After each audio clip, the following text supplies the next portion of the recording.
उबलते पानी में फ़िश डालें और कमाल देखें। ना ही ये फ़िश फ्राई है और ना ही फ़िश का सालन है, लेकिन जो भी बनेगा ना आपके घर वाले मज़े ले लेकर खाएँगे।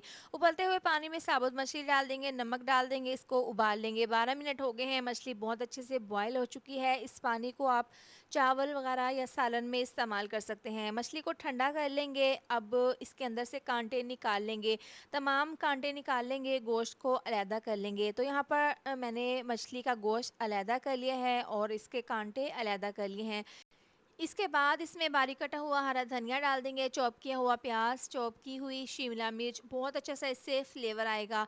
पिसा हुआ गरम मसाला डाल देंगे, नमक डाल देंगे, चाइना सॉल्ट डाल देंगे, साथ ही कुटी हुई लाल मिर्च, पिसी हुई काली मिर्च, अच्छे से इसको मिक्स कर लेंगे। साथ ही वीडियो पर प्यारा सा कमेंट भी कर दिया करें। अच्छे से मिक्स करने के बाद हाथों पर ऑयल लगा लेंगे और कबाब जितना मिक्सचर ले लेंगे। पहले इसको गोल बनाएंगे, फिर हाथों से हल्का सा इसको प्रेस करने के बाद गोल इसका कबाब बनाकर इसके किनारों को सेट कर लेंगे। अंडों को फेंट कर इस तरह से कबाब इसके अंदर डिप कर देंगे, ऑयल में डालकर ये कबाब फ्राई कर लेंगे।